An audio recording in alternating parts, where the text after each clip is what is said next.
अस्सलाम वालेकुम स्टूडेंट्स, हमारे पास 10th क्लास के फिज़िक्स का कंसेप्चुअल क्वेश्चंस का आज ये लेक्चर है जिसमें हम कंसेप्चुअल क्वेश्चंस को डिस्कस कर रहे हैं। हमारा बेसिक मकसद जो है इन लेक्चर्स का ये है कि आपको लाहौर बोर्ड में आने वाले रिसेंटली जो लाहौर बोर्ड के एग्ज़ाम होने वाले हैं उसमें कंसेप्चुअल क्वेश्चंस किस तरह के आएंगे और किस टाइप के हो सकते हैं और क्या एक्सपेक्टेड क्वेश्चंस हो सकते हैं उनको डिस्कस किया जाए। और आप लोग जानते हैं ये फ़र्स्ट टाइम है लाहौर बोर्ड में फ़र्स्ट टाइम आएंगे। और इसके अलावा जो है ये चैप्टर इस लेक्चर के अंदर बेसिकली हम चैप्टर नंबर 13 के जो है कंसेप्चुअल क्वेश्चंस को डिस्कस करेंगे। वन बाय वन डिस्कस करते हैं, मैं साथ साथ आपको इसकी एक्सप्लेनेशन भी करता हूँ, उसको समझाता भी हूँ। पहला क्वेश्चन हमारे पास है, what are the factors which affect the ability of a capacitor to store charge। वो कौन से फैक्टर्स हैं जिनके ऊपर जो है कैपेसिटर की चार्जिंग डिपेंड करती है। मसलन आप कैपेसिटर के अंदर क्या चेंजिंग कर सकते हैं कि आपके कैपेसिटर की कैपेसिटेंस में इजाफा हो जाए। अब इसका आंसर देखते हैं। फर्स्ट है एरिया ऑफ प्लेट्स और सेकंड है distance between plates. Area of plates से मुराद प्लेट्स का एरिया। अगर आपकी प्लेट्स का साइज बड़ा है तो आपके कैपेसिटर की कैपेसिटेंस भी ज़्यादा होगी। डिस्टेंस बिटवीन प्लेट्स, अगर आपकी प्लेट्स के दरमियान में डिस्टेंस ज़्यादा है तो इन बिटवीन अगर डिस्टेंस ज़्यादा होने से आपके कैपेसिटर की कैपेसिटेंस में इजाफा हो सकता है। उसके अलावा थर्ड बात जो है वो है types of insulator used between plates of capacitors. आप किस तरह का इंसुलेटिंग मटेरियल इस्तेमाल कर रहे हैं कैपेसिटर की प्लेट्स के दरमियान में। कैपेसिटर की प्लेट्स के दरमियान में जो खाली जगह होती है उसके दरमियान में हम कुछ इंसुलेटिंग मटेरियल भी रख सकते हैं। ठीक है, अगर आप अच्छा इंसुलेटिंग मटेरियल इस्तेमाल करेंगे तो कैपेसिटर की कैपेसिटेंस में इजाफा हो सकता है। इसके साथ कुछ पिक्चर्स हैं, ये कुछ कैपेसिटर्स हैं, इस शेप में इस साइज में ये कैपेसिटर्स मिलते हैं, मार्केट के अंदर बहुत ईजिली अवेलेबल होते हैं। क्वेश्चन नंबर 2 की तरफ मूव करते हैं। In what direction will a positive charge particle move in electric field. अगर एक पॉजिटिव चार्ज को इलेक्ट्रिक फील्ड के अंदर रिलीज कर दिया जाए तो वो किस डायरेक्शन में मूव करेगा, ये क्वेश्चन है हमारे पास। देखते हैं इसके आंसर की तरफ आते हैं कि पॉजिटिव चार्ज किस डायरेक्शन में मूव करेगा। In an electric field a positive charge will move from point higher potential to a lower potential. किसी भी इलेक्ट्रिक फील्ड के अंदर एक पॉजिटिव चार्ज हायर पोटेंशियल से लोअर पोटेंशियल की तरफ मूव करता है। Positive charge is higher and negative charge is lower potential. Basically हम पॉजिटिव चार्ज को हायर पोटेंशियल से डिनोट करवाते हैं और नेगेटिव चार्ज को लोअर पोटेंशियल से रिप्रेजेंट करवाते हैं। इसका मतलब है अगर एक पॉजिटिव चार्ज को फील्ड के अंदर छोड़ दिया जाए तो वो पॉजिटिव से नेगेटिव की तरफ मूव करेगा। क्वेश्चन नंबर 3 की तरफ मूव करते हैं। Does each capacitor carry equal charge in series combination. क्या सीरीज कॉम्बिनेशन के अंदर हर कैपेसिटर के ऊपर जो चार्ज होता है वो एक जैसा होता है। एक्सप्लेन करें इस चीज को। आंसर की तरफ आते हैं। Each capacitor has same charge in series combination.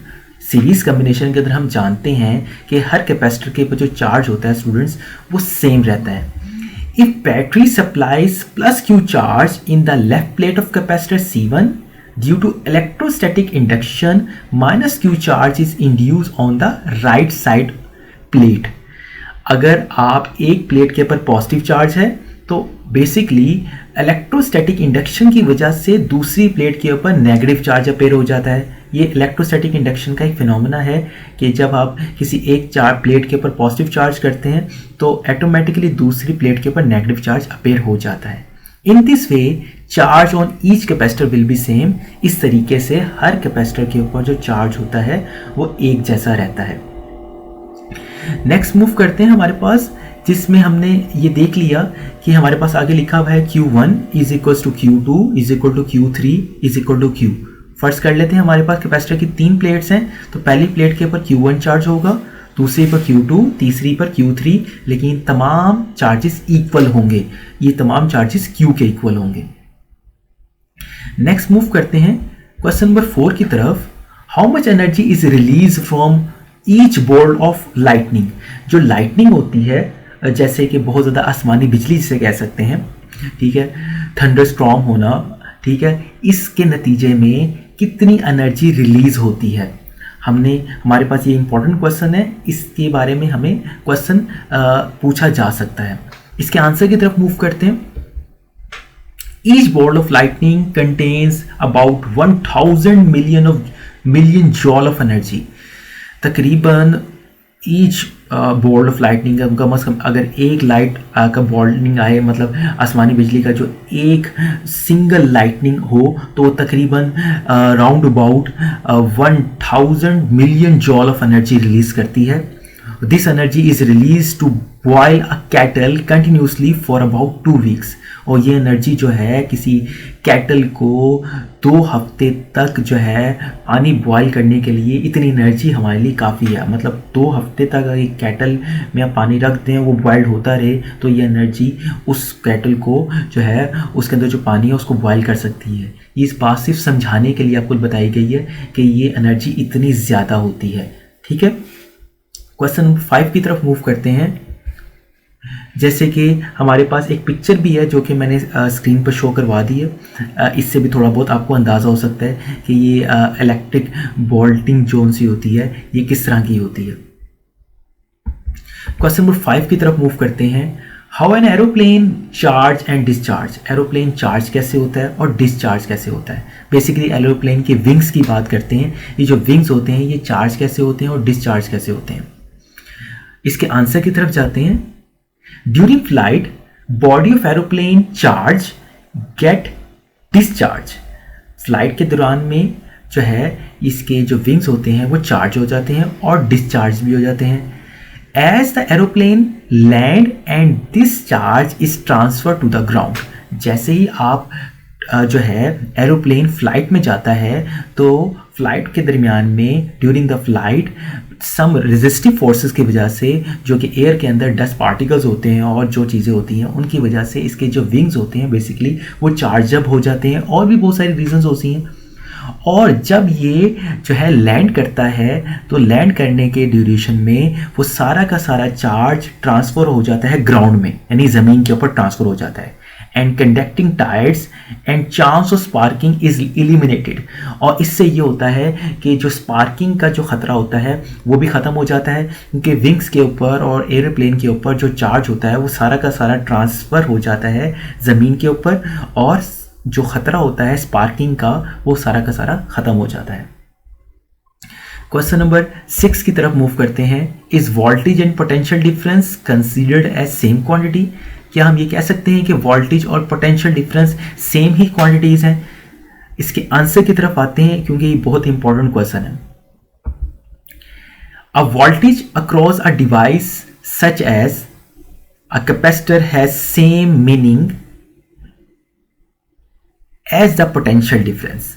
हम ये कह सकते हैं कि कैपेसिटर की लैंग्वेज में अगर हम इस चीज़ को समझने की कोशिश करें कि वोल्टेज और पोटेंशियल डिफरेंस बेसिकली एक ही तरह की क्वांटिटीज़ हैं।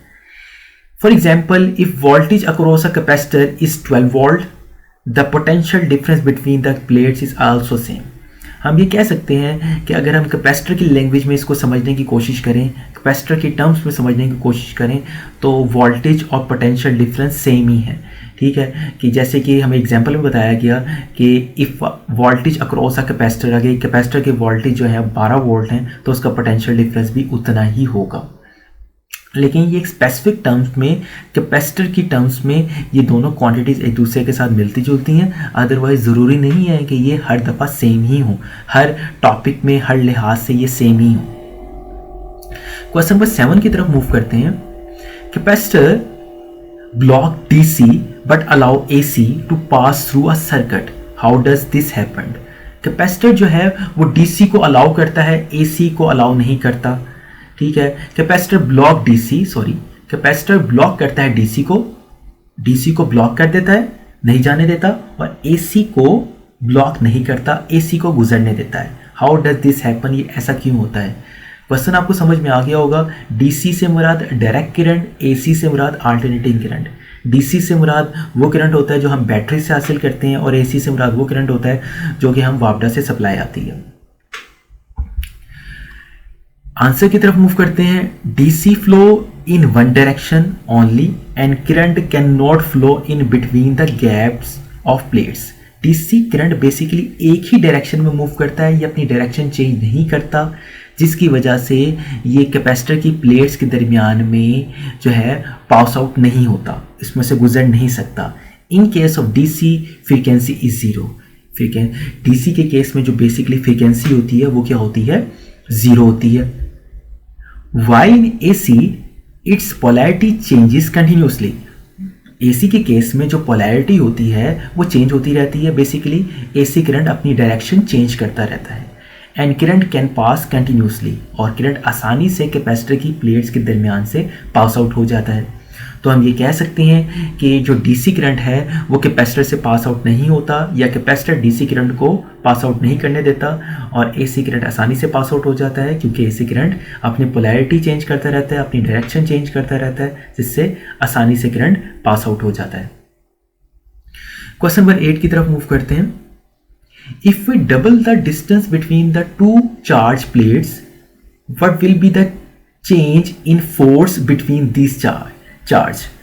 अगर हम डिस्टेंस बढ़ा दें प्लेट्स के दरमियान में, what will be the change in force between these charge, तो इन चार्जेस के ऊपर जो फोर्स अप्लाई हो रही है उस पर क्या फ़र्क पड़ेगा। अगर हम डिस्टेंस डबल करते हैं प्लेट्स के दरमियान में, तो बताएं कि क्या फ़र्क पड़ेगा इन चार्जेस के दरमियान में जो फोर्स अप्लाई हो रही है।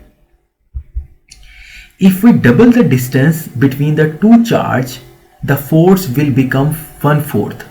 अगर हम डिस्टेंस बढ़ा देंगे तो जो आपके ऊपर जो फोर्स लग रही है चार्जेस के ऊपर वो 1/4 हो जाएगी, यानी चौथा हिस्सा रह जाएगी। मतलब इससे हम ये अंदाज़ा लगा सकते हैं कि अगर हम दो प्लेट्स के दरमियान में डिस्टेंस को बढ़ा दें, अगर डिस्टेंस डबल कर देंगे, तो उनके दरमियान में जो फोर्स अप्लाई हो रही है चार्जेस के ऊपर वो 1/4 रह जाएगी, यानी चौथा हिस्सा रह जाएगी। और अगर हम इसको मज़ीद डबल करेंगे तो ये मज़ीद फोर्स कम हो जाएगी। As by equation F is equal to K Q1 Q2 over D square, ये कूलम्स लॉ का फॉर्मूला है, आप लोग पहले से जानते हैं। मैं क्वेश्चन नंबर 9 की तरफ मूव कर रहा हूं। An electrified rod attract the pieces of rod after a while these pieces fly away. Electrified rod जो सी होती है ये बेसिकली क्या करती है, अगर इसको कुछ देर के लिए पीसीज ऑफ पेपर्स को अट्रैक्ट करती है, उसके बाद नॉर्मल हो जाती है, उसके बाद अट्रैक्ट नहीं करती। बेसिकली ऐसा क्यों है, इलेक्ट्रिफाइड रोड जो उनसे होती है ये पीसेस ऑफ पेपर्स को अट्रैक्ट क्यों करती है, उसके बाद फिर उनको रिलीज क्यों कर देती है, ऐसा क्यों होता है। Due to electrostatic induction the pieces of papers become charge and will attract towards the rod. Basically होता यह है कि जो आपके पास इलेक्ट्रिफाइड रोड होती है उसके ऊपर चार्जेस होते हैं। जब आप इस इलेक्ट्रिफाइड रोड को पीसेस ऑफ पेपर्स यानी जो है उनके करीब लेके जाते हैं तो कुछ चार्ज आपकी रोड से मूव कर जाता है पेपर के ऊपर। अब होता यह है कि पेपर के ऊपर फर्ज करें कि आपकी रोड के ऊपर पॉजिटिव चार्ज है तो पेपर्स के ऊपर नेगेटिव चार्ज आ जाता है। अब रोड के ऊपर पॉजिटिव चार्ज, पेपर्स के ऊपर नेगेटिव चार्ज, दोनों एक दूसरे को अट्रैक्ट करेंगे और रोड जो है वो पीसेस ऑफ पेपर्स को अट्रैक्ट करेगी। After some time, when the charge is distributed equally, it becomes neutral and paper flies away. कुछ टाइम के बाद जब दोनों के ऊपर चार्ज सेम हो जाता है, यानी रोड के ऊपर चार्ज पहले जो है जितना चार्ज रोड के ऊपर है उतना ही चार्ज जो है आपकी पेपर्स के ऊपर होता है, तो इक्वल चार्ज जब आ जाता है तो फिर रोड जो है वो पेपर्स को अट्रैक्ट नहीं करती। रॉड पेपर को अट्रैक्ट उस वक्त तक करती रहती है जब रॉड के ऊपर थोड़ा माइनरली चार्ज ज़्यादा होगा और पेपर्स के ऊपर चार्ज थोड़ा सा माइनरली कम होगा, तो रॉड जो है वो पेपर्स को अट्रैक्ट करती रहेगी।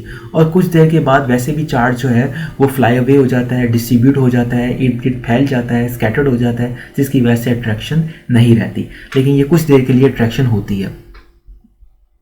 क्वेश्चन नंबर 10 की तरफ मूव करते हैं students. Each capacitor in parallel combination has equal potential difference between two plates, justify this statement. हमारे पास बेसिकली ये क्वेश्चन ये है कि अगर एक पैरेलल कॉम्बिनेशन के अंदर पोटेंशियल डिफरेंस जो है वो सेम रहता है, इक्वल रहता है, वजह पूछ रहा है कि इसकी वजह क्या है, जस्टिफाई द स्टेटमेंट, स्टेटमेंट को जस्टिफाई करेंगे। In parallel combination, one plate of each capacitor is directly connected with the positive terminal of battery and other with negative terminal of battery. Parallel combination के अंदर एक plate, सारी की सारी plates का एक हिस्सा पॉजिटिव टर्मिनल के साथ अटैच होता है और दूसरा जो हिस्सा होता है वो नेगेटिव टर्मिनल के साथ अटैच होता है। So each capacitor has equal potential difference. तो हर कैपेसिटर को जो पोटेंशियल डिफरेंस मिल रहा होता है बैटरी की तरफ से वो सेम रहता है। For example V1 is equal to V2 is equal to V3 equal to V। अगर फर्ज करें कैपेसिटर नंबर C1 के ऊपर पोटेंशियल V1 है, दूसरे के ऊपर V2 है, तीसरे के ऊपर V3 है, तो हम ये कहेंगे कि तीनों के ऊपर पोटेंशियल V ही रहेगा। ये हमारा क्वेश्चन नंबर 10 था बेसिकली इस लेक्चर का। ये हमारा लास्ट क्वेश्चन था जिसको हमने डिस्कस किया, और ये चैप्टर नंबर 13 के हमने बेसिकली क्वेश्चंस को डिस्कस किया। होपफुली आपको ये लेक्चर समझ में आया होगा, ये क्वेश्चन समझ में आए होंगे। बहुत सिंपल और सादा तरीके से जो है मैंने इन क्वेश्चंस को समझाने की कोशिश की है, और ये इंपॉर्टेंट क्वेश्चंस हैं, आप लोगों ने अच्छे तरीके से तैयार करने हैं। होपफुली नेक्स्ट लेक्चर्स में आपसे मुलाकात होगी। अगर आपको वीडियो अच्छी लगे तो वीडियो को लाइक करें, चैनल को सब्सक्राइब करें, और कुछ सजेशन है, कोई बात आपने पूछनी है, कोई कमेंट करना है तो आप कमेंट सेक्शन में मुझसे पूछ सकते हैं, और सपोर्ट करते रहें। इंशाल्लाह नेक्स्ट लेक्चर में आपसे मुलाकात होगी। अल्लाह हाफिज़।